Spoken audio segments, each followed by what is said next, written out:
Je suis Isabelle Barraud-Sarfati, je suis consultante en économie urbaine avec un focus plus spécifique sur les opérations d'aménagement. Et puis surtout, j'ai 3 invités que je vais laisser se présenter rapidement. Bonjour, je suis Olivier Maisonneuve, je suis consultant dans une société spécialisée dans les systèmes d'information de l'énergie et je vais vous parler plus particulièrement du modèle économique de l'énergie. Bonjour à tous, donc moi c'est Edwin, je suis effectivement un des cofondateurs de WeShare et en parallèle de WeShare je fais une thèse financée par Renault, donc j'ai la chance, le bonheur de faire des sciences humaines dans un monde d'ingénieurs, qui se révèle être une expérience relativement riche. Et effectivement aujourd'hui je vais parler d'économie collaborative et essayer de décrire un petit peu les modèles économiques que ça dégage. Moi-même, je suis Clément Fourchy, je suis le directeur général adjoint d'un cabinet de conseil qui s'appelle Espelia, dont le métier c'est de conseiller les décideurs publics pour améliorer la performance des services publics locaux. Je vais d'abord commencer par un petit topo introductif pour essayer de cadrer ce sujet qui est en général assez peu traité. Et puis surtout, je laisserai les 3 intervenants réagir et intervenir. Et puis dans un deuxième temps, je reprendrai la parole pour parler de la gratuité de la ville. Et puis là encore, je relaisserai les intervenants intervenir. Et puis après, on aura un petit temps de questions-réponses. Alors, pourquoi la notion de modèle économique ? C'est évidemment une notion qui est très habituelle pour les entreprises. En revanche, elle l'est beaucoup moins pour la ville. Néanmoins, on va le voir, je pense que cette question elle est particulièrement nécessaire à traiter. Alors, un modèle économique, ça désigne, ou business model, je reprends la définition qui en a été donnée par Laurence Ortega, ça désigne les mécanismes qui permettent à une entreprise de générer des profits. Et il s'articule autour de 3 piliers, la proposition de valeur, donc ça renvoie à qui sont les clients, quels produits et services on leur propose et à quel prix. Le deuxième pilier, c'est l'architecture de valeur, et ça renvoie notamment à la question des chaînes de valeur. Et puis le 3e pilier, c'est l'équation de profit, avec notamment quel est le chiffre d'affaires, les recettes d'une part, et d'autre part, quelles sont les dépenses. Donc comme je vous disais, c'est une question qui est assez inhabituelle dans le champ de la ville, et pourtant, il me semble que cette question, elle se pose de manière particulièrement aiguë aujourd'hui, parce que, eh bien, comme vous le savez, il y a beaucoup de questionnements aujourd'hui sur le financement de la ville. Vous avez d'un côté une réduction des ressources publiques locales, avec à la fois une contrainte qui pèse sur les finances publiques de l'État, mais depuis 2 ans, on voit bien que cette contrainte, elle s'est transférée au niveau local. Et là, vous avez à gauche une photo de la manifestation de samedi dernier, le 19 décembre, où les maires se sont justement élevés vigoureusement contre la réduction des crédits en provenance de l'État à destination des collectivités. Donc d'un côté, une contrainte financière qui pèse évidemment sur les collectivités, mais aussi sur les ménages. Donc ce n'est pas sur les ménages qu'on pourra répercuter les moindres recettes des collectivités. Et puis de l'autre, une fabrique de la ville qui coûte de plus en plus cher. Vous avez à droite une photographie de l'opération des Ardoines. On est à 3 km au sud de Paris, sur la commune de Vitry-sur-Seine. Et c'est une opération qui est emblématique de là où se fait la ville aujourd'hui, en tout cas dans ces grandes opérations d'urbanisme. Donc ce sont même pas des zones d'extension urbaine, même pas des friches industrielles, mais des tissus vivants, où pour pouvoir faire de cette zone un lieu d'habitat, de commerce et d'activité, il va falloir acheter des terrains, qui sont à des valeurs très élevées puisqu'on est sur des sites déjà urbanisés. Il va falloir dépolluer, démolir, évincer les habitants, leur verser des indemnités d'éviction, les reloger. Et tout ça fait qu'aujourd'hui, le modèle économique de l'aménagement, mais également de l'ensemble des services urbains, où aujourd'hui l'essentiel de la gestion est assuré par l'usager, mais l'essentiel de l'investissement est financé par les collectivités locales, ce modèle trouve aujourd'hui ses limites. Donc d'un côté, une vraie question aujourd'hui sur comment financer la ville. Et puis de l'autre, c'est tout le sujet d'aujourd'hui, on a une ville qui est saisie par la révolution numérique. Alors ce matin, on s'est principalement attaché au soubassement technologique de cette révolution numérique, mais la manière dont moi je vais l'appréhender, et nous tous à cette table, c'est de manière beaucoup plus large, comme une révolution dont effectivement le support, la base est technologique, mais aussi une révolution qui s'inscrit avec d'autres facteurs de mutation. Donc là, vous avez un petit schéma qui avait été fait par Rachel Botsman, la papesse de l'économie du partage, qui montre bien que cette révolution technologique, elle se combine à une révolution des mentalités, à une révolution des valeurs et à une pression environnementale. Et pour reprendre donc le livre de Nicolas Collin et Henri Verdier qui a été cité tout à l'heure, Eh bien, effectivement, l'idée, c'est que cette révolution numérique, en fait, elle correspond à une modification profonde du moteur de l'économie. Avant, ce qui était l'intrant, le moteur de l'économie abondant et peu cher, c'était le pétrole. Aujourd'hui, ce qui devient le moteur de l'économie abondant et peu cher, c'est l'individu, l'ensemble des individus qui peuvent se connecter entre eux sans passer par les institutions, publiques ou privées, et qui peuvent devenir producteurs de biens, de données, de places libres de leur voiture. Donc voilà, une ville dont la question du financement se pose, et en même temps, une ville qui est saisie par la révolution numérique, et moi c'est la définition que je retiens pour la notion de ville intelligente, et dans cette acceptation, toute ville est de fait intelligente. Alors cette révolution numérique, elle bouscule les modèles économiques. Elle les bouscule de plusieurs manières. D'abord parce qu'elle crée de nouvelles valeurs monétisables. C'est notamment toute la question des données dont on a parlé, pour autant qu'on puisse les monétiser, que quelqu'un puisse les monétiser. C'est un meilleur recouvrement des paiements. Philippe Sageaud n'a pas parlé, mais parmi les actions d'IBM, il y a cette idée de pouvoir savoir si une voiture qui est garée a payé le prix de sa place de stationnement. Et donc ce recouvrement de la fraude dans les transports publics, c'est aujourd'hui un enjeu majeur. Et puis, toute la révélation de la valeur des actifs sous-utilisés. C'est là encore Rachel Botsman, et puis on en reparlera avec Edwin, qui dit finalement, l'économie du partage, c'est quoi? C'est la révélation qu'on a des actifs sous-utilisés, une place libre dans son appartement, une voiture sous-utilisée en termes de nombre de places et de durée. On a aussi des nouveaux modes de facturation qui vont apparaître, beaucoup plus fins, à la fois selon l'usage précis qui va être fait, et aussi éventuellement selon l'usager. On va avoir des nouvelles structures de coûts et des nouveaux modèles de production, avec évidemment tout l'impact de la dématérialisation, toute l'optimisation des consommations qui est rendue possible par la mutualisation, le fait de pouvoir ajuster l'offre en fonction des besoins précis, la prédictivité et justement la possibilité d'anticiper sur notamment les flux. On va avoir le fait qu'on puisse avoir, avec très peu de frais, des zones de chalandise sans limite. Et puis enfin, si on reprend l'impression 3D, vous avez peut-être vu qu'il y a eu un rapport qui est sorti, produit par la CCIP la semaine dernière. Et en fait, ce qu'il montre, c'est que justement l'impression 3D, elle provoque à la fois la fin des économies d'échelle, et puis en même temps un principe de différenciation retardée qui permet justement d'adresser plus facilement l'utilisateur final. Et puis il y a aussi des nouvelles priorités, des nouveaux usages, avec le développement de l'économie circulaire, ou le développement de l'économie de la fonctionnalité. On en a parlé ce matin avec l'usage qui supplante la propriété. Donc, des nouvelles valeurs, des nouveaux modes de facturation, des nouvelles structures de coûts, des nouvelles priorités, puis aussi des nouvelles équations. On a beaucoup parlé ce matin du gratuit. Or, en réalité, effectivement, le gratuit, c'est bien une notion qui est apparue de manière très forte autour de l'économie numérique, mais il y a toujours quelqu'un qui paye. Et donc, on peut s'amuser à essayer d'analyser c'est quoi les modèles économiques du gratuit dans le numérique. Alors, on a le modèle freemium. Ce sont finalement les produits sophistiqués qui payent les produits de base. On a les modèles bifaces, type Vélib, c'est les annonceurs qui vont payer pour les utilisateurs, avec l'idée qu'on a deux faces, deux sources de recettes qui peuvent se potentialiser, et puis le modèle de l'effacement dont on va reparler tout à l'heure, avec l'idée que finalement les heures creuses sont payées par les heures embouteillées. Donc ça, ces modifications des valeurs, ces modifications des équations, ça concerne finalement l'ensemble du secteur économique, la ville, mais tous les autres champs. Il y a, ceci dit, des modifications aussi qui concernent spécifiquement la ville, notamment dans ses modes de production. Parce que ce qu'on voit, c'est qu'aujourd'hui, le croisement entre les secteurs, il est beaucoup plus fort. On a le croisement entre l'immobilier et l'énergie. Là, c'est la photo d'un immeuble sur Clichy-Batignolles où on a eu des panneaux photovoltaïques sur le toit. On a évidemment le croisement entre la mobilité et l'énergie, avec la voiture électrique qui apparaît comme une nouvelle étape dans la chaîne de valeur. Le croisement entre le stationnement et l'énergie, le croisement entre l'immobilier et le numérique, avec Google qui rachète Nest et qui fait ainsi son entrée dans la maison intelligente, et puis le croisement entre le numérique et l'énergie avec les smart grids. En même temps, on l'a dit, des nouveaux acteurs, Airbnb, Blablacar, le crowdfunding, des entreprises comme Xerox qui deviennent des gestionnaires de services externalisés. Et du coup, ces croisements et ces nouveaux acteurs font que les chaînes de valeur à l'œuvre dans la ville sont en train d'évoluer fortement. Si je prends l'exemple que je connais le mieux, qui est celui de l'aménagement et de l'immobilier, qui est quand même quelque chose d'assez essentiel dans la fabrique des villes, ce qu'on voit, c'est qu'on avait une chaîne très séquentielle de cette fabrique des nouveaux quartiers de ville, avec d'abord la collectivité qui intervenait, puis l'aménageur sur la maîtrise foncière, la conception du projet urbain, puis le promoteur, puis l'investisseur, puis l'utilisateur.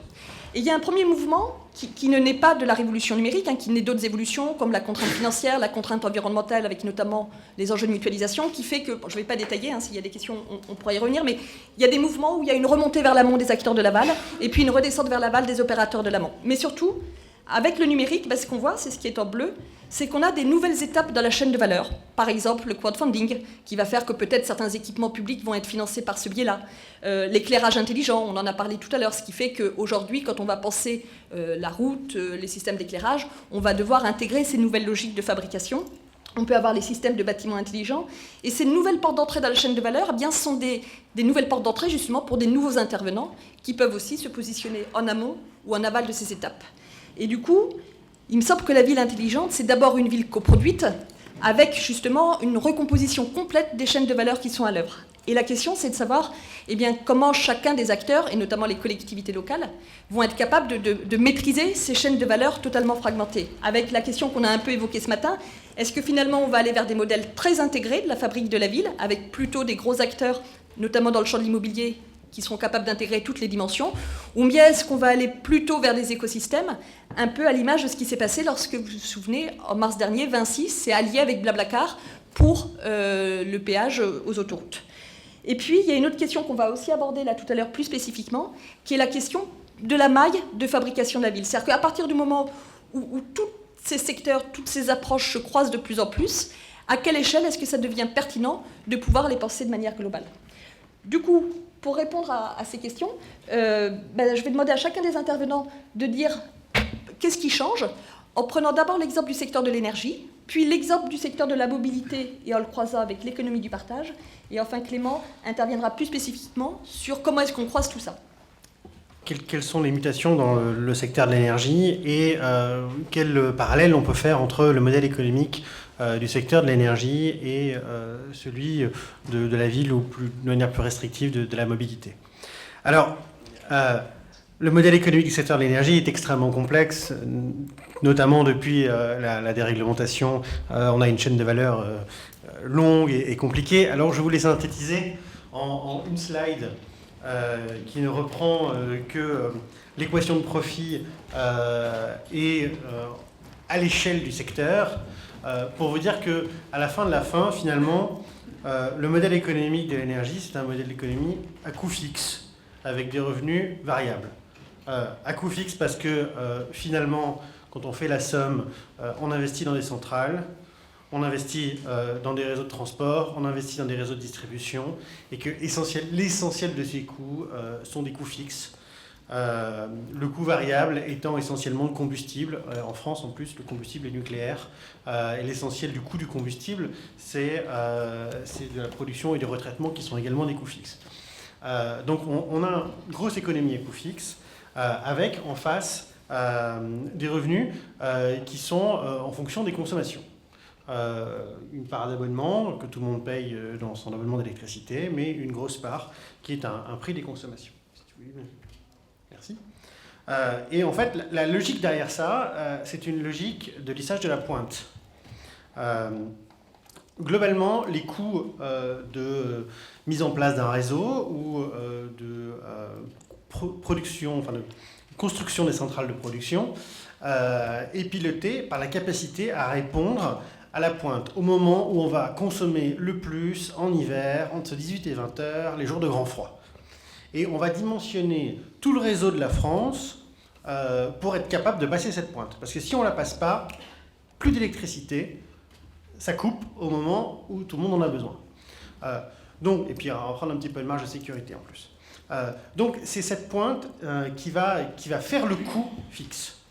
Et donc en face, on a mis en place pour le revenu tout un ensemble de mécanismes incitatifs en fonction de la consommation et de la puissance appelée pour inciter les consommateurs, que ce soit des particuliers ou des industriels, à limiter cet appel en pointe.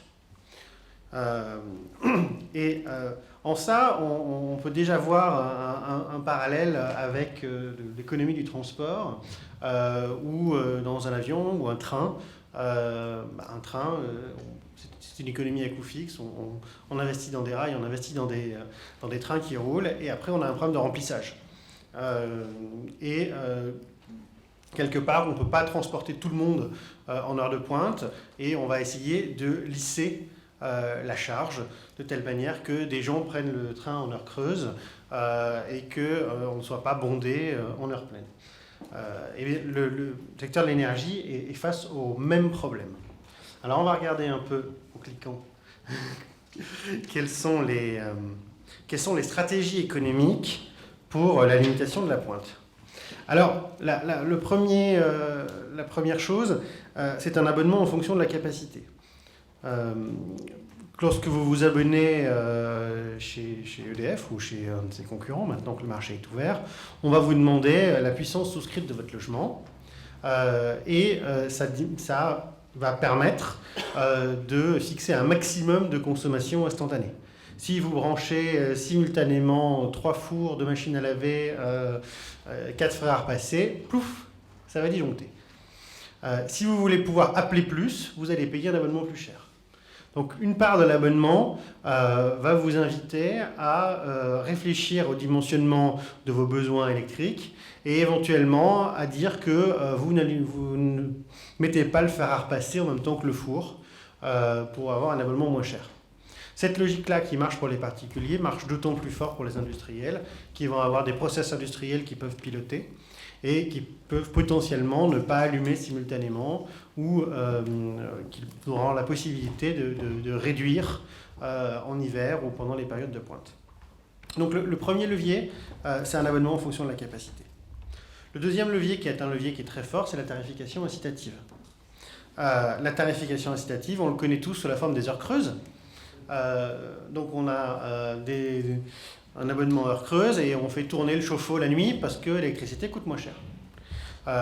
Quand on pousse ça aux industriels, on a des mécanismes de tarification incitative aujourd'hui qui sont un peu plus complexes avec 8 niveaux de tarifs en fonction de l'hiver, de l'été, des heures de pointe, etc. Mais globalement, il y a un mécanisme de tarification incitative. Et le dernier levier, qui est le levier qui est cher à Isabelle, c'est l'effacement. L'effacement, c'est le fait d'avoir un report ou une annulation de la consommation à la demande du gestionnaire de réseau ou du fournisseur d'électricité. Donc, l'exemple est très simple pour un industriel. Je fais tourner tous les jours mon haut fourneau à 18h. Un jour, parce que c'est grand froid, il y a une demande d'électricité très forte. RTE va demander à un industriel de ne pas faire tourner le haut fourneau à 18h. Et donc, ils vont ne pas allumer ce jour-là. Et ça, c'est un effacement. Une absence de consommation, alors que cette consommation aurait dû avoir lieu, c'est un effacement. Alors, cette absence de consommation peut être soit un décalage de consommation, c'est-à-dire qu'il le fera tourner 2 heures plus tard, soit une non-consommation. Mais dans les deux cas, c'est à la demande d'un acteur extérieur, en général le gestionnaire de réseau de distribution ou de transport. Une personne va décider de ne pas consommer. Et on va voir qu'avec un peu de technologie, tout ça va prendre une autre dimension. Et c'est là que ça commence à devenir intéressant. On a parlé en 2 mots de Linky tout à l'heure. Donc, pour ceux qui ne le sauraient pas, Linky, c'est le compteur intelligent qui est en cours de déploiement par ERDF, qui sera déployé complètement, si tout se passe bien, en 2021. Ça prend un peu de temps, ces choses. 33 000 compteurs à changer, 33 000 portes à frapper pour rentrer chez les gens. Millions, 33 millions, oui. Voilà, ça en fait quelques-unes. On connaît moins le compteur PME-PMI et le compteur Saphir, qui sont les équivalents de Linky pour les entreprises et les professionnels, qui eux seront intégralement déployés l'année prochaine. Donc ces compteurs intelligents vont nous permettre de faire un suivi des consommations heure par heure, et surtout, de manière plus importante, parce que les professionnels et les entreprises ont déjà du suivi des consommations heure par heure, il suffit d'acheter un petit boîtier qui le fait. Plus important, une tarification qu'on va pouvoir faire sur mesure. Donc les fournisseurs d'électricité vont pouvoir faire toutes sortes de tarifications. Ils vont pouvoir se décoller de la tarification historique, qui était la seule en vigueur jusqu'à présent.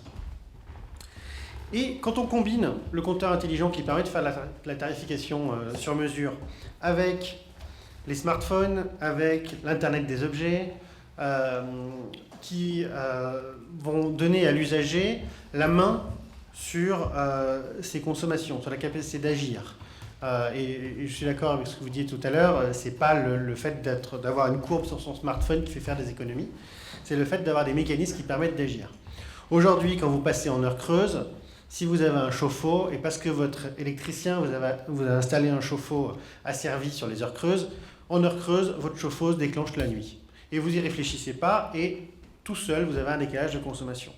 Demain, avec un petit peu d'Internet des objets et un petit peu de pilotage intelligent, vous pourrez avoir une maison dont l'éclairage se baisse un petit peu d'intensité en heure de pointe ou en pic, dont le chauffage est capable de se décaler, de s'arrêter, de se baisser d'un degré à la demande d'un fournisseur ou d'un distributeur pour faire passer une pointe de consommation à un moment donné. Vous allez avoir des moyens d'agir sur votre consommation sans que ce soit nécessairement quelque chose qu'il faut faire soi-même. Donc ce bouclage des deux va donner lieu à de nouveaux services et une nouvelle approche. Demain, avec tout ça, on va avoir du paiement à la puissance max atteinte à la place de l'abonnement. Ça, c'est dans les tuyaux de la Commission de régulation de l'énergie pour les nouveaux tarifs 2017.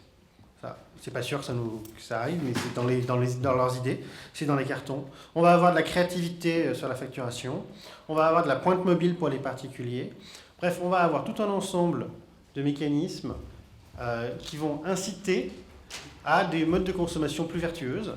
Et on va espérer que, combiné avec des nouveaux outils pour pouvoir faire ces consommations plus vertueuses, on va avoir un ensemble de consommateurs qui vont permettre de lisser bien mieux les pointes et globalement de faire baisser les coûts. Je ne vous parle même pas de l'impact de la voiture électrique qui pourrait être dévastateur en termes de consommation si elle se généralise.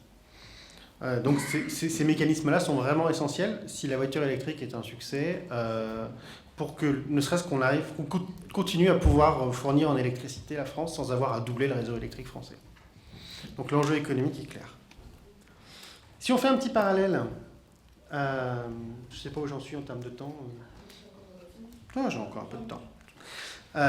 Si on fait un petit parallèle, on parlait de limitation de la pointe.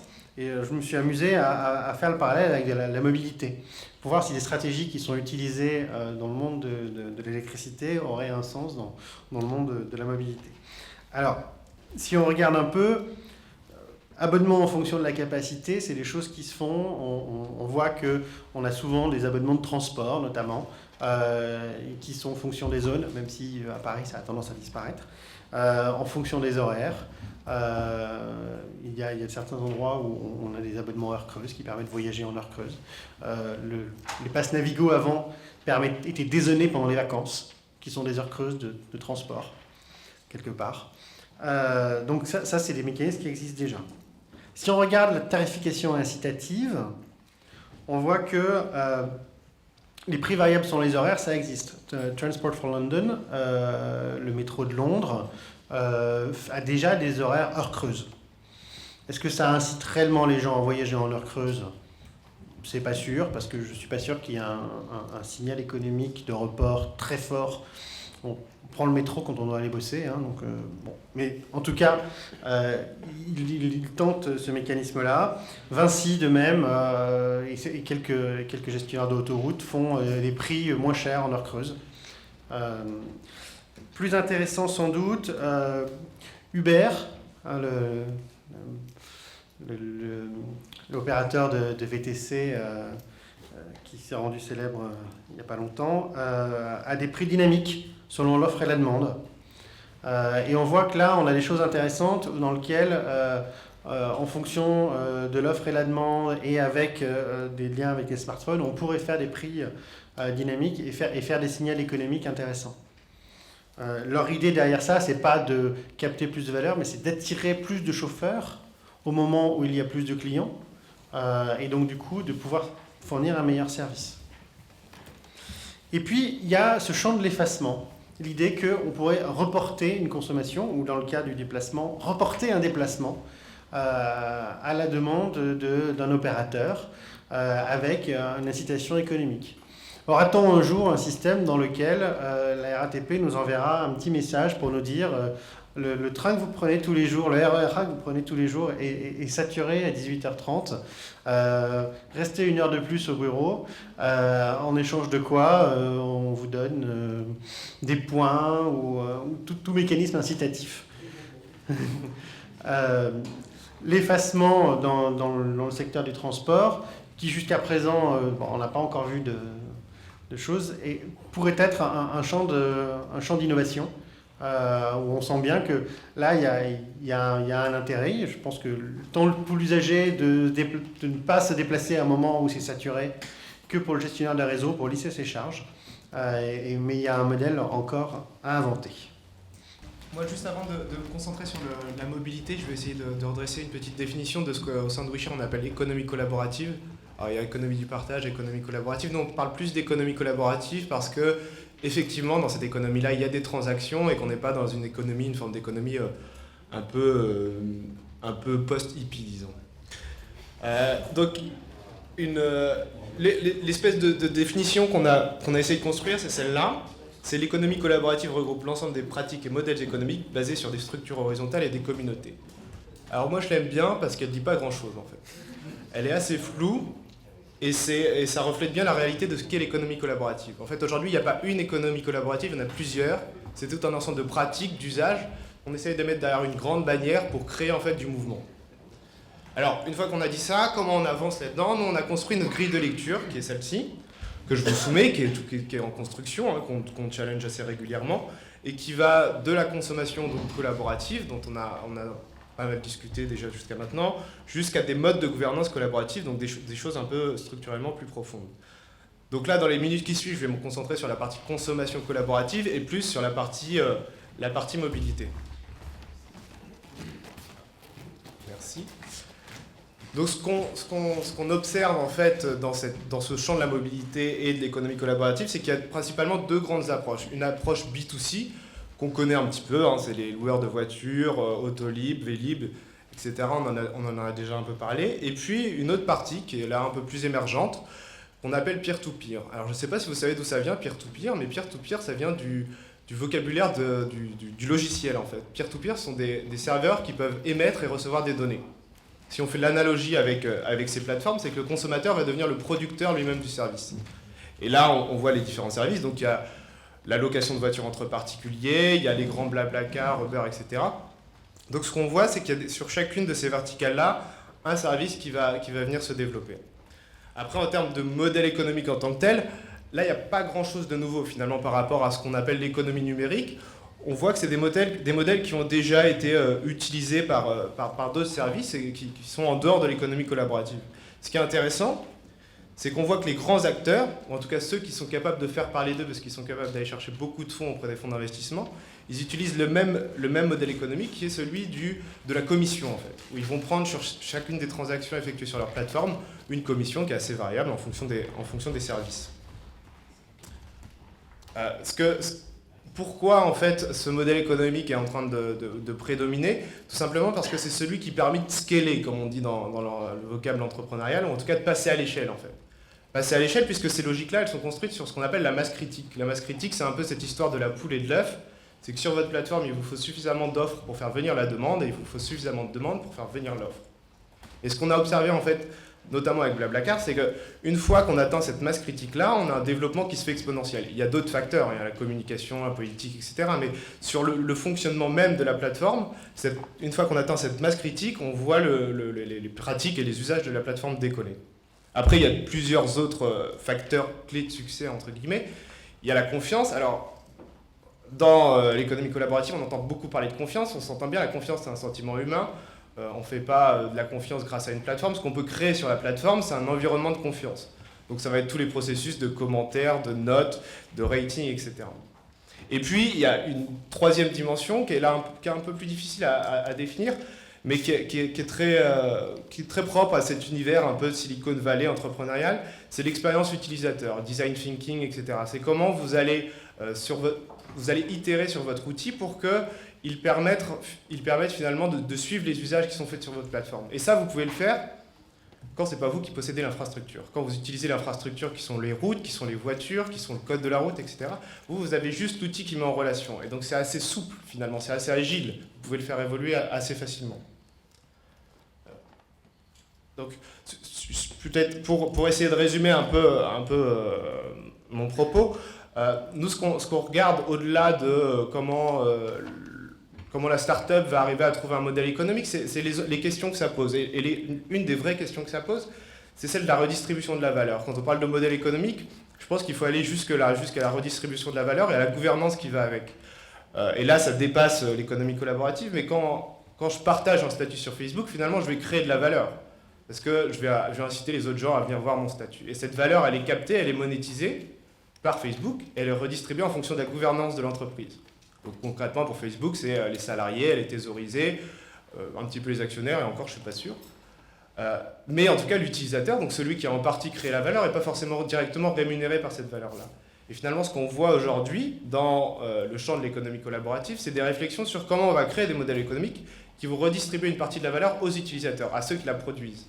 Et il me semble que l'entrepreneur, l'innovateur ou la personne qui arrivera à pousser cette réflexion-là à terme aura un vrai avantage concurrentiel par rapport aux plateformes qui sont aujourd'hui en face. Y a-t-il un modèle économique pour la Smart City, puisqu'on a parlé de beaucoup d'innovations, d'initiatives depuis ce matin, mais on voit bien qu'elle peine parfois à trouver comment s'incarner dans un modèle économique viable dans le long terme, qui est seul à même de garantir la pérennité de toutes ces initiatives utiles globalement. Et donc, moi je vais le traiter à travers deux prismes. Comment les collectivités se saisissent du sujet des modèles économiques. Donc je vais passer un petit peu de temps sur la ville intelligente d'abord, et puis ensuite passer sur les modèles économiques de la ville intelligente. Et puis également une réflexion sur la maille à laquelle on peut envisager cette ville intelligente et les modèles économiques qui vont avec. Alors chez Espelia, ça fait longtemps qu'on entend, comme beaucoup de gens, parler de la ville intelligente, et nous on travaille aux côtés des collectivités, donc on se dit finalement pour essayer de comprendre, de se doter d'une définition, on va regarder comment nos clients en fait définissent la ville intelligente. Et donc on a fait une enquête, on a regardé auprès de 20 collectivités européennes comment elles définissaient la ville intelligente. Aujourd'hui dans nos discussions, on a il me semble, plutôt pris le parti d'une ville essentiellement un peu technocité, enfin une ville qui valorise beaucoup la dimension technologique. C'est pas forcément l'approche qui est retenue partout. Ce qu'on voit, c'est qu'en général, le scénario, la stratégie de ville intelligente est construite autour de 5 objectifs qui peuvent être pondérés plus ou moins fortement, on va dire, selon la stratégie propre à chacune des collectivités, qui se bâtissent autour d'une ville contributive, une ville qui permet aux citoyens, aux usagers de s'engager dans la ville, et qui sont donc au cœur du projet. On retrouve aussi cette idée de fonctionnalité forte derrière. Une ville efficiente, donc une ville dans laquelle les services urbains offrent beaucoup de valeur à un coût maîtrisé. Une ville durable, donc une ville où on maîtrise, on va dire, les volumes de ressources qui sont employés pour produire la ville et la faire fonctionner.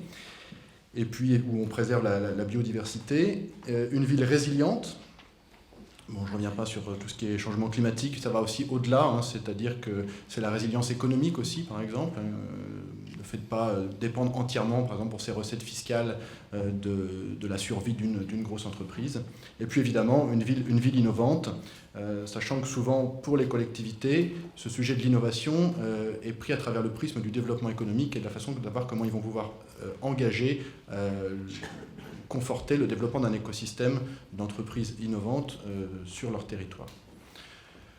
D'une collectivité à l'autre, les leviers qui sont utilisés ne sont pas les mêmes, pas forcément toujours les mêmes, pas non plus pondérés de la même façon.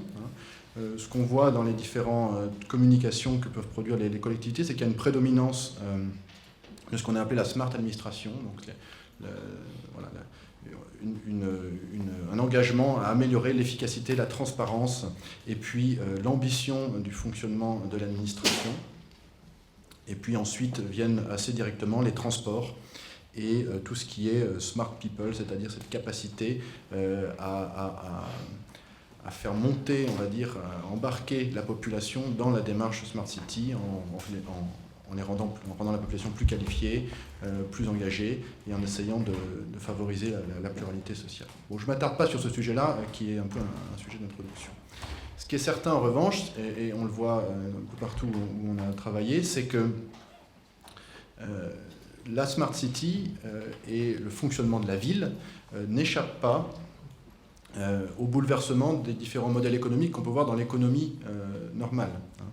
Donc la Smart City, c'est aussi de voir comment est-ce qu'on peut traduire dans le fonctionnement urbain les grandes tendances qui affectent la sphère économique plus globalement. Et donc cet élément-là, c'est à la fois cause, c'est-à-dire que les nouveaux modèles économiques ou la mutation des modèles économiques doit permettre le développement de la Smart City, et conséquence au sens où la Smart City, la ville devient de plus en plus intelligente à mesure que les systèmes économiques sont de plus en plus intelligents. C'est-à-dire qu'il y a une part de l'intelligence de la ville qui réside dans le fait de développer des modèles économiques intelligents. Et ça a été dit ce matin, en Europe, les agglomérations elles existent depuis longtemps, donc l'idée c'est plutôt de rendre smarter, plus intelligents les dispositifs qui existent. De même, il existe des mécanismes de financement et des modèles économiques des services publics. Donc une bonne partie du travail, au-delà peut-être de modèles plus disruptifs, ou avant peut-être d'atteindre des modèles plus disruptifs, ou en foisonnement avec, c'est de voir comment rendre plus fiable, plus productif, plus incitatif et ou plus juste les différents modèles économiques de la ville qui peuvent exister. Donc plus fiable, c'est par exemple le fait de pouvoir mesurer plus précisément les consommations, et donc de pouvoir avoir un paiement plus fin. Plus productif, c'est de pouvoir éviter par exemple les impayés en ayant un suivi encore une fois plus précis de la consommation, par exemple sur un service d'eau ou un service de transport. Plus incitatif, ça peut être une façon de mettre en œuvre de façon plus précise et plus volontaire tout ce qui est logique de pollueur-payeur dans l'agglomération. Et puis plus juste, ça peut être le fait d'utiliser, on va dire, la donnée pour développer des tarifications avec une connotation sociale plus forte. Notre sentiment à nous, et ça rejoint également des discours qui ont été tenus jusqu'à présent, c'est que aujourd'hui, le plus gros sujet, c'est ce que j'ai appelé la data optimisation. C'est comment est-ce qu'on utilise la data pour optimiser finalement les modèles économiques qui préexistent. Et puis, au-delà de ça, évidemment, on voit bien que se développent en matière de services urbains des modèles économiques alternatifs. Je vais pas revenir sur la dimension partage, que j'ai appelé peer-to-peer ici, la dimension de l'effacement qui a été évoquée. On a évoqué également la logique multiface, plateforme ce matin, tout à l'heure avec le mobilier urbain couplé au VLS. Les logiques de freemium, par exemple, dans l'eau, où on peut avoir aujourd'hui un premier volume de consommation qui est offert, c'est-à-dire que l'eau ne coûte rien jusqu'à une certaine quantité, et puis au-delà, on va dire, on se met à faire payer les usagers. Donc finalement, c'est les gros consommateurs qui paient pour l'ensemble de la population, y compris ceux qui ont une consommation modeste. Toutes les réflexions autour de l'économie circulaire et les logiques de longue traîne aussi, avec évidemment la capacité à développer des tarifications de plus en plus intelligentes en étant de mieux en mieux informés sur finalement les comportements de consommation et d'utilisation de la ville des usagers. Alors, je suis désolé, une diapo un petit peu chargée. Aujourd'hui, comment les collectivités avec lesquelles on échange, donc parler des collectivités en général, c'est un peu une gageure, parce qu'évidemment, elles sont toutes... elles approchent ce sujet de façon relativement différente de l'une à l'autre, notamment en fonction de la taille. Et moi, j'étais très sensible à ce qui a pu être dit tout à l'heure sur le fait qu'il y a évidemment les métropoles intelligentes, mais il faut penser au reste des territoires aussi. Et donc aujourd'hui, les collectivités tournent autour de la sujet de la vie intelligente entre opportunités et menaces finalement. Et donc j'ai mis de façon un petit peu provocatrice, est-ce que les collectivités vont être disruptées par la créativité, la réactivité de la société civile? Ce qu'on observe, c'est que dans beaucoup d'endroits, on va dire, les collectivités se mettent sur le sujet parce qu'en fait, elles voient que ça bouillonne à la base et qu'elles se disent « Ouh là là, il faut qu'on réagisse, sinon on va se faire, entre guillemets, disrupter ». Cette disruption, c'est une disruption sur la maîtrise des services. Ça a été dit aussi ce matin, tout à l'heure, mais les collectivités, c'est les autorités organisatrices des services publics. Alors, on voit que des services publics sont en train de devenir des services urbains. Alors, les services publics étaient déjà une sorte de sous-catégorie des services urbain, mais le service urbain, c'est un service public qui sent la personne publique d'une certaine façon. Et donc on voit les collectivités qui ont tendance à essayer de récupérer d'une façon ou d'une autre la main remettre la main finalement sur un certain nombre d'initiatives de façon à maîtriser le service et à pouvoir exercer leur rôle d'autorité organisatrice. On voit aussi des collectivités dont l'équilibre budgétaire est aujourd'hui questionné par un certain nombre d'évolutions liées à la ville intelligente. Par exemple, la baisse des consommations en eau. Voilà, quand on sait que les services d'eau, c'est avant tout des charges fixes, hein, c'est des réseaux, des unités de traitement, etc. Donc des choses qui sont assez peu variables. Si on incite tout le monde à consommer moins, comment est-ce qu'on continue à assumer la charge de tout ça? Ou bien avec le développement, on va dire, d'un certain nombre de nouvelles formes d'économie. Je pense à Airbnb sur tout ce qui est taxes de séjour, mais on pourrait en citer d'autres. On voit bien que les collectivités perdent, on va dire, des recettes fiscales, puisque l'économie traditionnelle est remplacée par une nouvelle économie qu'elle n'arrive pas encore à taxer d'une certaine façon, ou sur laquelle elle n'arrive pas à percevoir de recettes. Et puis, enfin, on peut se demander si elles ne vont pas être disruptées en termes de légitimité démocratique. C'est-à-dire qu'on voit à travers les réseaux sociaux se créer, on va dire, des communautés d'usagers à l'échelle des quartiers, à l'échelle des villes parfois, et alors que l'élu tire sa légitimité du lien, de la représentation qu'il a de l'usager, d'une certaine façon, l'usager s'exprime directement à travers d'autres voies. Et ça pose parfois une difficulté aux élus, en tout cas c'est ce qu'on observe sur le terrain. Alors j'ai beaucoup insisté sur les menaces, il y a aussi évidemment toutes les opportunités liées au fait de rendre la ville plus durable, plus efficiente, etc. etc. J'accélère. Les positionnements de la ville ont été cités, enfin la façon dont les collectivités se positionnent vis-à-vis de ce sujet ont été évoquées par monsieur de Villers tout à l'heure, liées au fait qu'elles essaient d'initier, qu'elles essaient de coordonner, qu'elles essaient de certifier. Bon, donc ça, je vais pas y revenir. Ce qu'on observe aujourd'hui, c'est que la Smart City, l'émergence de la Smart City a un impact sur la façon dont les collectivités s'organisent en termes de gouvernance. Hein. Ce qu'on voit clairement, c'est qu'il y a un renforcement très fort des niveaux métropolitains et des niveaux de quartier. C'est-à-dire que le niveau de la commune, finalement, ne fait plus tellement sens. On voit bien qu'aujourd'hui, une stratégie Smart City, elle est mise en œuvre à l'échelle de la métropole, hein, qui aujourd'hui maîtrise l'essentiel des compétences qui font une Smart City sur le plan technique et administratif, et puis hyper localement au niveau du quartier. On voit aussi que les collectivités ont tendance à mettre en place des mécanismes et des lieux et des instances qui permettent de co-construire la ville de façon régulière avec les usagers, donc d'engager de façon beaucoup plus régulière avec les usagers. Et donc là encore, l'élu, on va dire, re-questionne un petit peu la façon dont fonctionne son mandat. Il ne reçoit plus d'une certaine façon un mandat avec un pouvoir lié autour d'un programme sur la durée du mandat, mais régulièrement, on va dire, il interagit dans des cadres qui tendent à se créer des ateliers, etc., avec les administrés. En termes de pilotage stratégique, ce à quoi on assiste, et je trouve que c'est assez intéressant, c'est une forme de convergence des différents documents cadres qui font la politique de la ville. Les plans de déplacement urbain, les plans locaux d'urbanisme, les plans énergie-climat. On voit qu'aujourd'hui, quand une collectivité aborde le sujet de la Smart City, ça lui permet, on va dire, de remettre en perspective l'ensemble de ces sujets qui, jusqu'à présent, étaient déclinés plutôt dans des logiques sectorielles.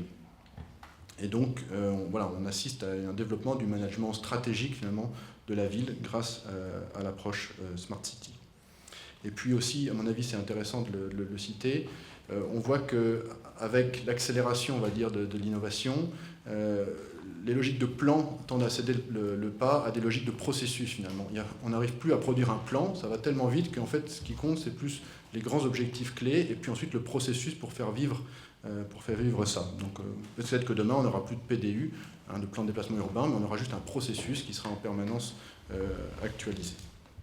Sur le plan des organigrammes, on voit une tendance à la simplification des organigrammes en créant des ponts entre les différents secteurs de l'action publique, typiquement l'environnement, les transports, etc.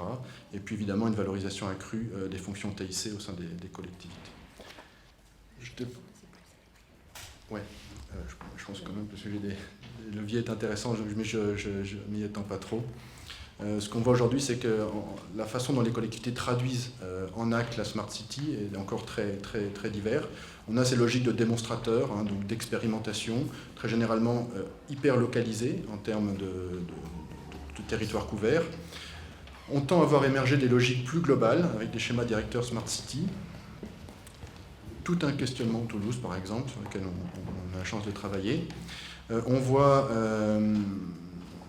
On voit également donc, toute cette réflexion autour de la façon d'utiliser la commande publique, donc, avec très peu de réponses, mais on va dire des sources d'inspiration, notamment dans les formes plus traditionnelles de partenariat public-privé, avec les logiques de dialogue compétitif, logiques d'allocation des risques, de maîtrise des risques, etc., qui permettent finalement de retrouver, en les simplifiant et en transposant juste les logiques des formes de coordination avec les opérateurs privés qui portent les initiatives.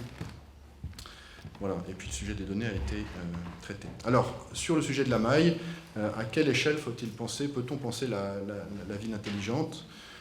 On peut penser la maille en termes géographiques. Alors, j'ai repris les différents critères là, que j'avais introduits tout à l'heure, les différents objectifs. Et en termes de ville innovante, clairement, ce qu'on voit, c'est qu'il y a plutôt une tendance à l'élargissement finalement de l'aire géographique. C'est-à-dire qu'avec les technologies, on voit bien que les distances ont tendance à se raccourcir. Et donc, théoriquement, la ville pourrait croître et la vision de la ville intelligente pourrait croître. On voit aussi que ça permet de réduire les distances avec notamment les logiques de télétravail. Donc on a une forme de distorsion de l'espace grâce aux technologies. Et en même temps, les collectivités, leur légitimité, elles la tirent de leur implantation territoriale et donc elles veulent de l'innovation, certes, mais de l'innovation au service du local et donc de l'écosystème local, de l'écosystème économique. En termes d'efficience, il me semble que ce que les collectivités cherchent à faire, c'est ce que j'ai appelé la subsidiarité territoriale, c'est-à-dire à essayer de mettre en œuvre à chaque fois le service public, les services urbains, à l'échelle la plus pertinente avant de passer à l'échelle supérieure. C'est-à-dire tout ce qui peut être fait le plus localement possible doit être fait à cette échelle-là, et puis progressivement comme ça, on monte, on va dire. Donc c'est voilà, tout ce qui peut être géré à l'échelle du quartier doit l'être, et ainsi de suite, jusqu'à atteindre l'ère de la métropole. Et on voit clairement que sur les services dits innovants, les services les plus smart, il y a un besoin de relais locaux. On évoquait par exemple avec le sujet du stationnement mutualisé. On voit bien qu'aujourd'hui il y a un vrai besoin, on va dire, de développer une présence locale pour faire vivre un certain nombre d'initiatives smart, et que ça interpelle les collectivités qui n'ont pas forcément les outils. En matière de ville contributive, l'attente elle est très fortement au niveau des quartiers et ensuite directement à l'échelle métropolitaine avec une attente de sociabilité locale à l'échelle, encore une fois, du quartier, de la ZAC, enfin vraiment du bloc d'immeubles pratiquement. Et puis ensuite, il y a un fort sentiment d'appartenance métropolitaine. Voilà, et puis pour tout ce qui est durable et résilient, l'idée c'est plutôt de penser globalement et d'agir le plus localement possible. Et là on rejoint les idées d'économie circulaire, de réduction des déchets à la source, de bouclage on va dire, des cycles de l'eau localement, c'est ces idées-là. En termes de gouvernance, je l'ai dit, c'est clairement l'intercommunalité qui prend le pas aujourd'hui. Et on voit bien qu'aujourd'hui, la question est complètement ouverte de la ville intelligente dans les territoires plus ruraux. Donc j'ai mis un point d'interrogation, mais je pense qu'il y a un vrai questionnement à avoir là-dessus. Et puis, on peut peut-être aussi se dire, alors là c'est sur l'angle public-privé, que la Smart City, c'est une opportunité pour la puissance publique, c'est peut-être un peu polémique que je vais dire, mais de rétrécir son champ d'intervention. C'est-à-dire, puisque la société civile se saisit d'un certain nombre de sujets sur lesquels elle était moins active par le passé, est-ce que finalement la collectivité ne peut pas prendre ça comme une opportunité pour se recentrer sur un certain nombre de fonctions plus régaliennes ? Voilà, je pose la question. Alors la maille sectorielle, ce qui est sûr, c'est que la ville intelligente, c'est une ville qui a tendance à briser les différents silos traditionnels d'intervention de la puissance publique, en créant des synergies entre les secteurs, entre les services. Donc c'est par exemple des synergies entre les services d'eau et les services de déchets, voir ce qu'on peut partager. Des logiques de symbiose aussi. Symbiose, ça va être par exemple l'adossement au sein d'un même modèle économique, par exemple du mobilier urbain avec les vélos, c'est un exemple de symbiose qui me vient spontanément. Voilà, tout ce qui est interconnexion des réseaux entre les différents secteurs, avec des rigidités quand même importantes qui sont les rigidités liées au fonctionnement des budgets publics.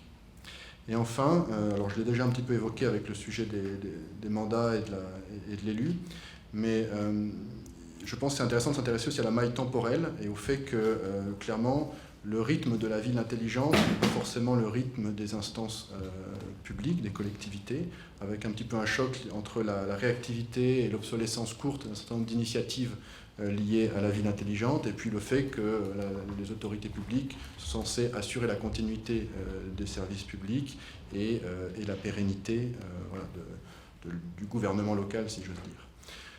À mon avis, un des sujets clés à l'échelle des collectivités qui veulent engager une politique smart de grande ampleur, c'est de mettre en œuvre un séquencement intelligent des investissements. Et j'aurais tendance à penser que tous les investissements qui peuvent permettre d'améliorer l'efficience des services publics qui préexistent doivent être engagés en priorité, avant peut-être de penser à des choses qui viennent ajouter, on va dire, des services complémentaires. Ça doit permettre de dégager les marges de manœuvre pour justement financer d'autres types de services et d'approches. Voilà. Excusez-moi d'avoir été un petit peu long.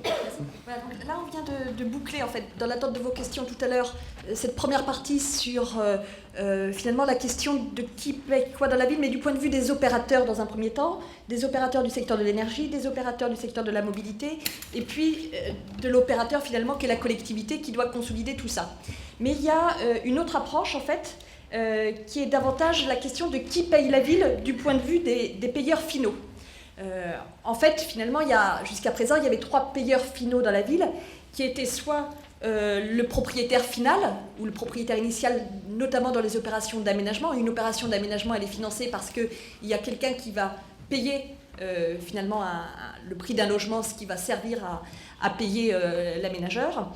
On a un deuxième payeur final qui va être le contribuable. Alors ça peut être le contribuable local ou le contribuable national, ça peut être le contribuable particulier ou le contribuable entreprise, en tout cas il y a le contribuable.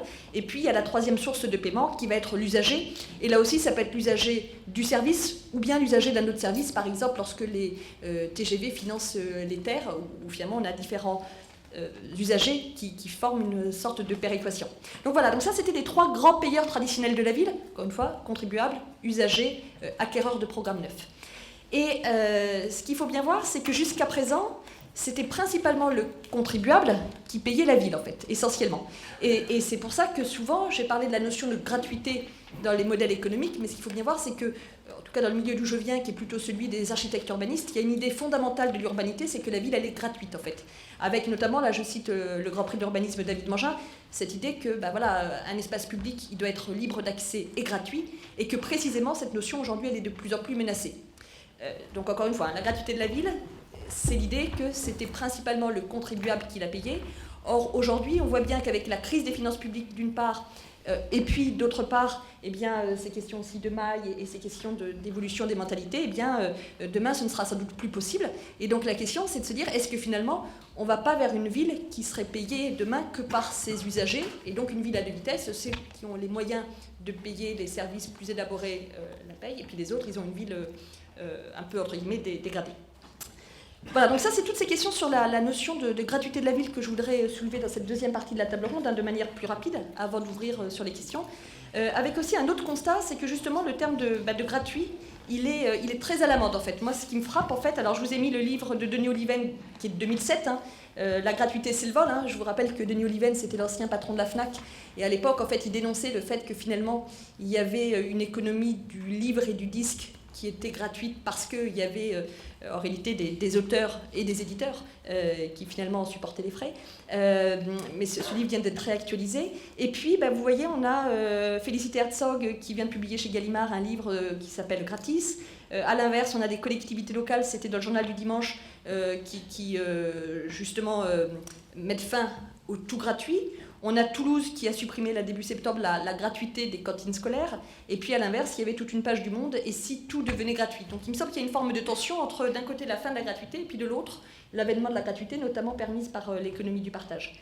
Avec aussi, et c'est ce qu'on a vu à travers les interventions précédentes, finalement le fait de se dire que l'irruption des nouveaux modèles économiques du numérique dans la ville devenue intelligente, c'est peut-être l'occasion d'avoir plein de nouvelles sources de données qui viennent s'ajouter aux payeurs initiaux de la ville. Donc, dans les nouveaux payeurs de la ville, on va peut-être avoir les utilisateurs de données, les vendeurs de données, les usagers des aires embouteillées, les annonceurs, les propriétaires de logements trop grands, les usagers d'un autre service, les usagers d'une offre enrichie. Voilà, et donc j'imagine qu'on aura peut-être demain une mutation profonde de ceux qui veulent ou qui vont payer la ville, et que c'est peut-être la réponse, l'alternative à une ville qui serait payée que par ses usagers les plus aisés. Voilà, donc pour clore cette table ronde, l'idée c'était soit que vous réagissiez sur cette question de la gratuité de la ville et est-ce qu'on va aller vers des villes plus gratuites ou moins gratuites, et puis éventuellement sur les propos des autres intervenants. Alors Olivier ? J'attaque. Le sujet sur lequel j'avais fini, à savoir l'effacement, et on disait pourquoi pas rémunérer quelqu'un pour décaler sa consommation ou son déplacement. Et au regard de la question que tu poses, on peut se demander si le signal économique c'est le bon signal. Parce que si on rémunère quelqu'un, ça veut dire que on va le rémunérer des clopinettes quand même. Déplacer un déplacement en train, si ça vaut quelques centimes, c'est le bout du monde.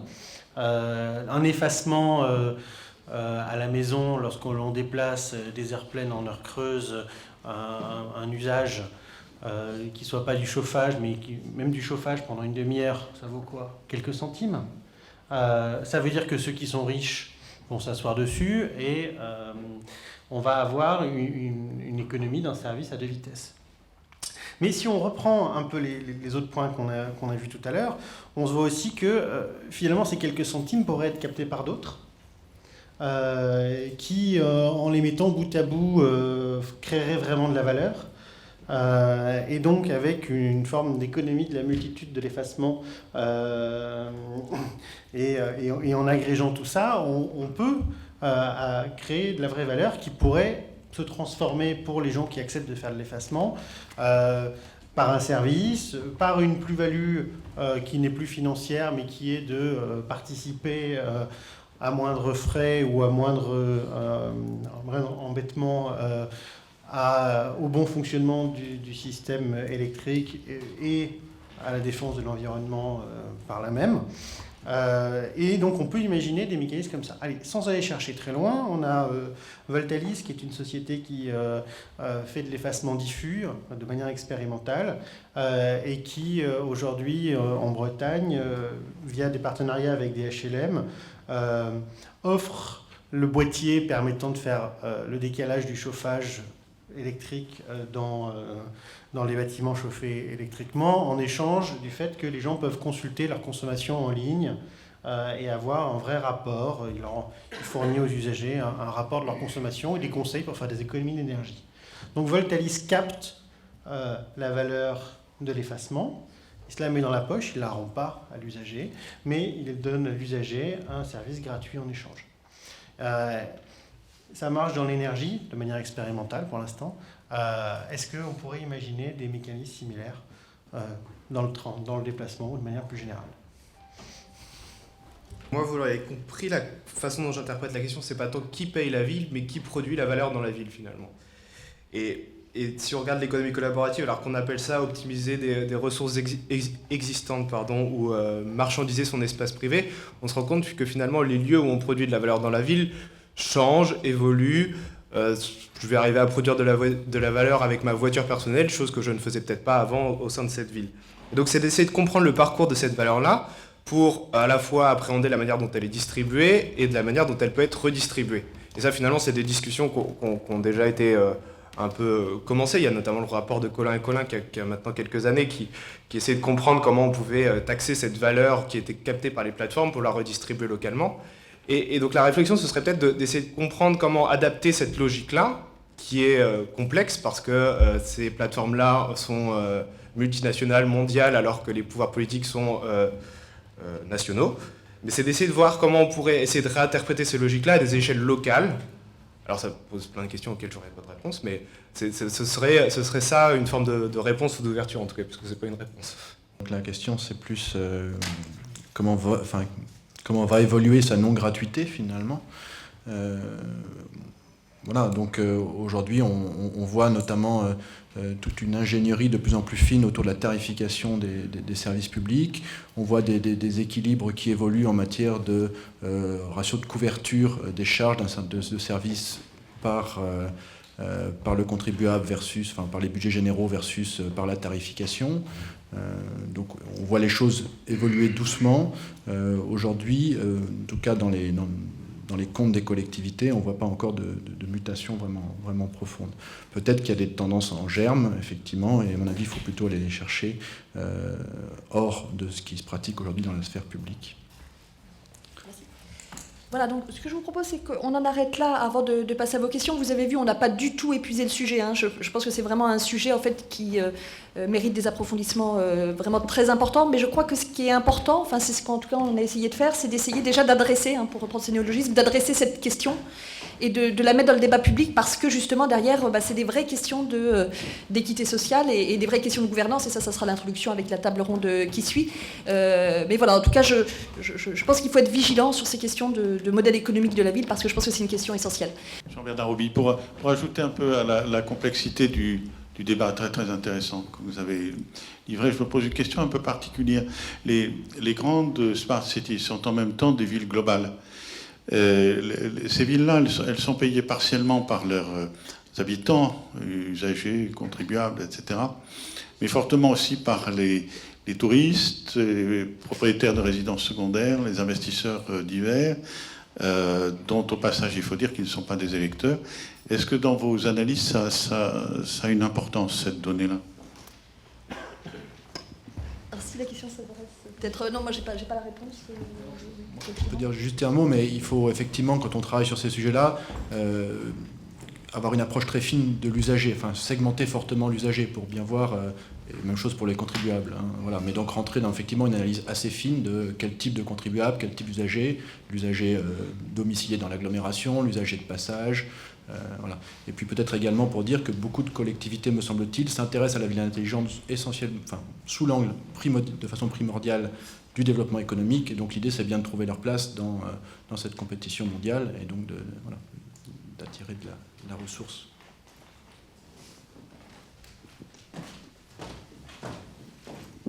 Bonjour, Michel Rousseau, Smart C, quotidien Smart City. À vous entendre, on a l'impression que la gentrification est inéluctable. Est-ce que c'est le cas? Peut-être, je sais pas si quelqu'un... Enfin, je sais pas si je vais arriver à répondre à cette question-là, mais c'est assez... là, il y a récemment une étude qui est sortie qui disait que dans le 1er et le 3e arrondissement de Paris, il y avait plus de gens qui logeaient en Airbnb que de propriétaires ou de locataires qui habitaient à l'année dans les appartements. Donc je pense que vous le voyez tous si vous habitez à Paris, c'est que vous avez de plus en plus de voisins qui ne ressemblent pas à des Parisiens. Et ça pose enfin, il n'y a aucun souci avec ça, c'est juste qu'effectivement, il y a des logements qui sont mis en location de plus en plus massivement en fait, à Paris, via Airbnb notamment. Et ça pose plein de questions, ça pose notamment cette question de la gentrification, puisque effectivement, quand vous louez votre appart sur Airbnb, potentiellement, vous gagnez plus d'argent que si vous le louez à un locataire fixe. Donc, est-ce qu'elle est inéluctable? Moi, je regarde un petit peu ce qui se passe à Barcelone, parce que Barcelone a subi un peu ce processus-là autour d'un tourisme de masse, avec aujourd'hui une maire qui est plutôt gauche radicale, puisqu'elle dépend de Podemos, et qui met en place tout un tas de mesures que je ne connais pas plus dans le détail que ça, mais qui essayent de limiter, ou en tout cas, si, je pense que c'est de limiter le bon terme, de limiter cet afflux massif de touristes, parce qu'effectivement, ça détruisait une partie de l'économie locale, de la vie locale, de la vie d'une ville, en fait. De réponse, hein, si je peux me permettre. Le premier, c'est que je dirais que la gentrification, elle est inéluctable si effectivement on considère que les 3 grandes catégories de payeurs sont closes. Donc si effectivement il n'y a plus le contribuable, s'il n'y a plus l'usager, celui qui paye, c'est forcément l'acquéreur de programme neuf et donc on va lui faire payer plus cher. Donc ça, c'est de la gentrification. Donc ça, c'est la première limitée. Donc si on se dit, mais finalement, il y a une infinité de nouveaux payeurs, ça permet de régler le problème. Et puis après, je dirais que peut-être que la deuxième question, c'est la question de la valeur de la localisation, en fait. Et que, après tout, pourquoi est-ce que l'habitant, alors je dis ça en provoquant, hein, mais est-ce que l'habitant d'un logement social dans Paris ne pourrait pas louer son logement sur Airbnb et on imaginerait un partage du revenu entre le bailleur social et le locataire? Du coup, la question, ce serait moins entre niveau de revenu des gens, mais en termes de où ils habitent et quelle est la valeur du logement dans lequel ils résident. Encore pour ajouter quelque chose, je pense que le rôle des collectivités va être très important aussi. On voit qu'à Paris, la ville a réagi face au développement de ces offres de location courte durée entre particuliers et particuliers. Je pense que les collectivités ont un rôle de réappropriation et d'organisation finalement. Voilà. Donc, mais c'est exactement les questions auxquelles elles font face aujourd'hui, c'est comment finalement organiser, redevenir une autorité organisatrice, remettre la main sur des dynamiques qui impactent leur territoire tout en leur échappant assez largement.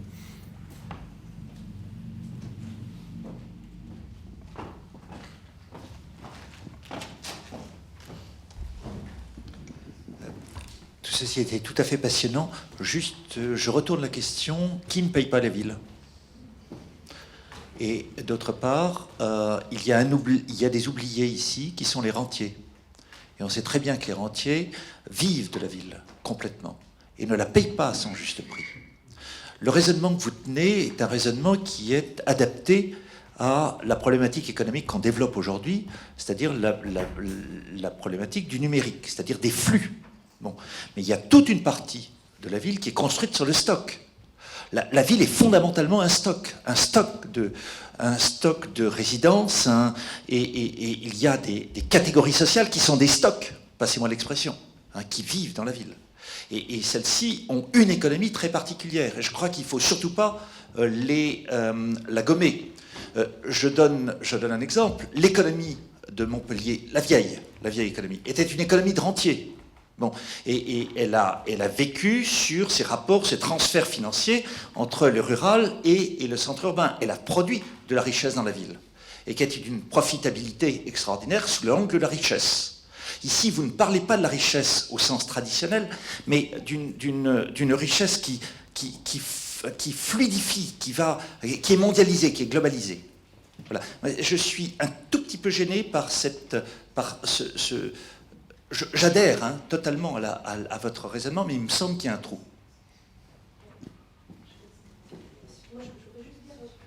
Je n'ai pas insisté dans le propriétaire. J'ai dit que c'était surtout l'acquéreur de logement neuf. En réalité, la question, c'est il y a deux propriétaires. Il y a le propriétaire initial et le propriétaire final. Aujourd'hui, la difficulté, c'est qu'effectivement... Oui, c'est ça. Mais c'est qu'aujourd'hui, justement, il n'y a pas de mécanisme qui fait qu'on va fluidifier les stocks. Et que si on fluidifiait les stocks, notamment en faisant en sorte que les propriétaires initiaux soient incités à vendre de manière plus forte, eh bien, ça permettrait peut-être de répondre à une partie des questions. C'est ça. C'est ça. C'est ça. Justement à rentrer dans une fluidité, par exemple, de l'immobilier. Alors, ça répond que partiellement à la question, mais notamment en étudiant la façon de financer de nouvelles lignes de transport, on a regardé tout ce qui était taxation des plus-values immobilières. Et à mon avis, c'est la seule solution, ou la plus réaliste peut-être, sans être la panacée, pour effectivement pouvoir régulièrement capter une partie de la valeur créée par l'amélioration du fonctionnement, l'amélioration de la ville finalement, et dont bénéficient effectivement les rentiers.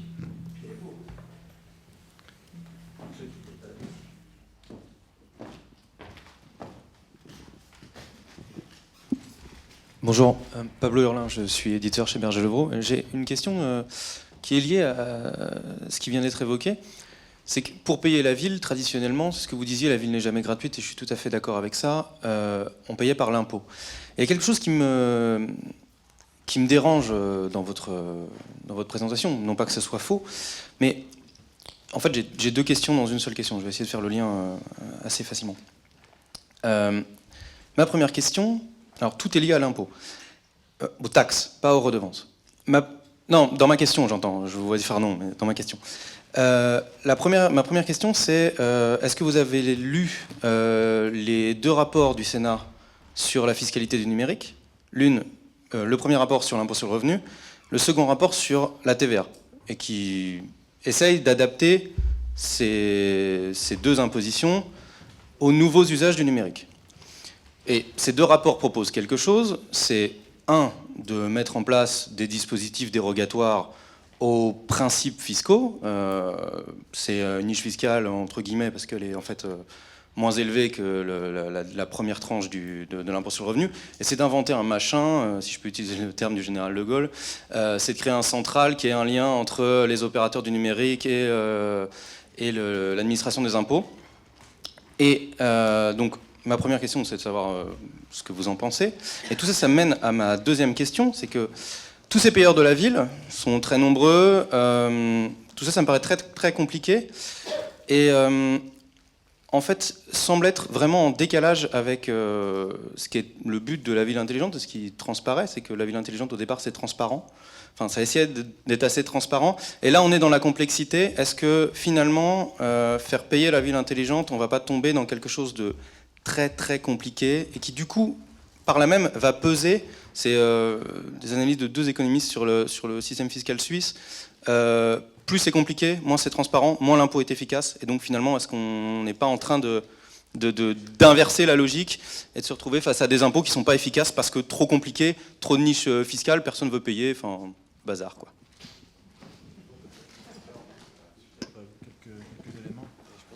Je pense que la question, c'est pas est-ce qu'on doit ou pas financer la ville intelligente, c'est que si elle n'est pas financée, il n'y aura pas de ville intelligente de toute façon. Donc après ça, la question c'est est-ce qu'on finance la ville intelligente sur la ville intelligente, c'est-à-dire est-ce que finalement on fait évoluer les mécanismes de paiement de la ville aujourd'hui pour développer la ville intelligente. C'est-à-dire est-ce qu'on recanalise sans forcément développer des nouveaux systèmes intelligents, mais peut-être juste en optimisant l'existant, donc en gardant la relative simplicité, si vous voulez, du paiement de la ville aujourd'hui, on oriente des fonds, des revenus pour financer la ville intelligente. Ce serait peut-être l'alternative au développement de modèles économiques proprement intelligents. Ensuite, en adaptant les systèmes existants, c'est toujours plus compliqué. C'est le cas de l'imposition sur le foncier qui fait polémique depuis le début de la semaine, le fameux article 83 de la loi de finances de 2013, où pour faire payer plus d'impôts fonciers dans les zones tendues, on se retrouve avec des agriculteurs qui payent 150% de plus. Toujours plus compliqué parce qu'on n'a peut-être pas toujours le courage, on va dire, de remettre en cause l'existant. Mais à mon avis, c'est pas forcément le nouveau, c'est juste cette espèce de stratification qui rend les choses compliquées. Et sur la complexité, je pense que la simplicité de la ville intelligente à laquelle on aspire tous, pour moi, c'est quelque chose qui est conquis, quelque chose qui n'est pas donné. C'est-à-dire que c'est une forme de complexité domptée finalement, pour rendre les choses simples, fonctionnelles pour l'usager in fine. Mais on voit bien que la mécanique entre les deux, entre l'usager et la façon dont les services sont produits est quand même très complexe. Donc qu'il y ait une certaine complexité, y compris dans les mécanismes financiers, parce que c'est aujourd'hui permis par les TIC, par exemple, de traiter de gros volumes de données, donc d'avoir des tarifications hyper fines, hyper intelligentes. Enfin, voilà, on peut imaginer pas mal de choses. Moi, ça me choque pas forcément. Et enfin, pour répondre aussi à votre point, là, sur tout ce qui est taxation de nouvelle économie, vous parlez de l'IS, vous parlez de TVA, mais tout ça, c'est des ressources qui sont des ressources nationales. Et donc, ça pose la question ensuite du lien entre l'État et les territoires. Voilà. Mais c'est les dotations. Ouais. Ah oui, mais c'est lié. Le plus gros prélèvement fiscal fait sur le budget de l'État, ça va aux collectivités territoriales. Oui, alors on pourrait peut-être imaginer un calcul des dotations 2.0, plus intelligent, j'en sais rien. Peut-être pour un autre élément de réponse, moi, mes tarifications, pour voir un peu les impacts que pourraient avoir les tarifications un peu plus évoluées, notamment dans la tarification incitative. Et ces études sont assez effarantes quand on voit qu'en réalité, une proportion assez importante de clients ne comprennent même pas leur facture d'électricité actuelle. Et que quand on commence à leur dire qu'il va y avoir des heures creuses, des heures super creuses, des heures d'hiver, pouf, ça passe complètement au-dessus de la tête de la plupart des gens. Guy Baudet, donc Berger Levrault, en fait, c'est pas parce qu'on travaille dans les mêmes entreprises qu'on a les mêmes idées, mais presque. Je reformulerai ce que vient de dire Pablo, parce que c'était exactement les deux questions que je voulais poser. On a une sorte de notion de coût global d'usage, pour celui qui vit dans la ville. Ce coût global d'usage de la ville, on ne va pas parler de possession, mais d'usage, il est constitué, comme le disait tout à l'heure Monsieur de Villers, je ne sais son prénom, mais peu importe, il disait, ce qui compte pour les personnes, c'est ce qu'elles payent à la fin. C'est le sondage de je ne sais plus qui, je ne sais plus quand, mais assez récent. Et puis la sécurité. Donc ce sont des notions simples. Et sur ce coût global d'usage, la question elle est très simple. Est-ce que dans les villes que vous conseillez, puisque les deux autres intervenants n'interviennent pas directement en conseil auprès des villes, elles font ce raisonnement sur un coût global d'usage qui intégrerait à la fois les impôts et les services payants qu'elles feraient payer d'ailleurs sous diverses manières. Que ce soit du freemium, du peer-to-share ou du share-to-peer. D'accord ? Donc voilà, parce que pour celui qui paye à la fin, c'est le même. C'est celui qui vit dans la ville. notion de coût global qui est sur le côté charge, et puis la notion de composition finalement des revenus qu'on met en face des coûts globaux. Donc l'approche en coût global, je crois que c'est quelque chose qui se tend à se développer pas mal dans les collectivités, c'est-à-dire on sait qu'historiquement on avait la section d'investissement, la section de fonctionnement, et qu'on commence à grandir voilà, pas mal en compréhension de la formation du coût. Sur le côté recettes, vous dites que c'est les mêmes, mais pas forcément. C'est-à-dire que dès l'instant qu'on rentre dans une segmentation un peu fine, on se rend compte que effectivement, c'est globalement les mêmes, c'est la même multitude, mais on l'impacte, on va dire, d'une façon sensiblement différente selon la politique de la collectivité.